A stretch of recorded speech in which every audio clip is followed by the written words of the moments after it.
This is a quick video of the Fieldstone Windmill. I created this project about 18 years ago from the filming of this video, and I really never had a chance to make a video of it. So that's what I'm doing now. And the video also kind of serves a dual purpose. I'm also going to sell the project on eBay, and this is the original project I had made for the instructions on the website. But I also wanted to put this video on the website so that if you choose to build it using mold number 76, you kind of get an idea of what this looks like.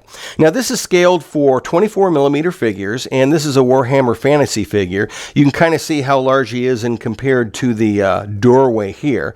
And I'm going to just kind of spin it around so you can kind of see all around it from a zoomed out view. This thing measures 12 inches tall from the very bottom to the top of the roof, and the width across the base is about 6.5 inches. The span of the sails from tip to tip is around 13 inches, maybe a little bit more, depending on how long you make the sails. And by the way, these sails are made out of 1/8-inch square balsa wood.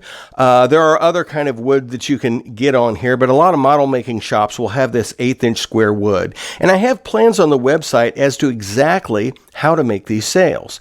But let's go ahead and spin it around, and then I'll kind of get a close-up of what this whole thing looks like all together. Now this is a close-up of the roof, and it lifts off, and you can see there's kind of a little tooth there that fits around the dowel rod that's here. That is a 1/4-inch diameter dowel rod. And what I've done is I put a couple of bushings, but there are pieces on the mold that will actually give you that 1/4-inch hole for the dowel rod to slip into. So this whole thing will just kind of slip out like this, and you can disassemble the sails. At one time I actually did have a motor in here, and I had a gear, but the motor died, and I didn't feel like, buying another motor and redoing the whole thing again. So I went ahead and took the motor out and went ahead and glued these bushings in here. So this thing is ready to go. It will spin freely, and if you want to add a motor yourself, I'm sure that's possible. I'd also want to show you that these particular sails right here, they do come off. So what you can do, and it's a good idea to take these apart when you store it. These will pull right out here, and you see there's an 1/8-inch square hole right here where these sails go into. So what you can do is just take each of these sails and just gently pull them out as you go around.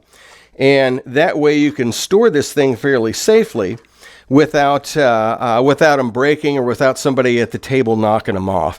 Now I did have this particular model on display at Gen Con for a couple of years. But the problem was that I was afraid people were always going to break these sails off. So I went ahead and put it in storage and never brought it back.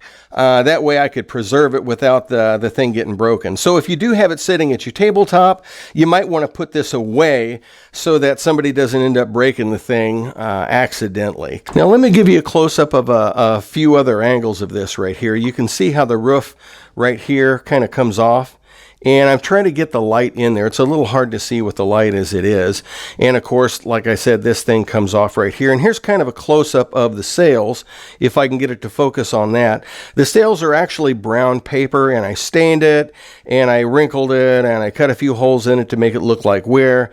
So you can kind of see what that looks like right there. As far as the tower itself, this thing, there's the door, the wooden door, and let's see if I can hold up my miniature at the same time. And so you can kind of see the scale compared to the 24mm figure. So it fits in pretty well. These planks are also on the mold. So not only are they used for the roof peak, they're also used for the particular, for the doorway there. And this kind of gives you an idea of the texture of it. You notice that on the corners, I did put larger blocks on the corners as kind of a decorative effect for this one. This mold number 76 used to make these blocks was mainly used for making castles, fieldstone castles with outer walls that sloped outward. That was the main reason, and I needed to find a project to make for it. Now I also want to mention that I did go ahead and sign the bottom of this, so that if you get this one, if you buy this one on eBay, this is the actual original project that I first made, that the instructions are, all of the photos on the instructions are taken from this particular model. So when it's gone, I probably won't build another one, and that'll pretty much be it for the windmills. Okay, well, that's the Fieldstone Windmill.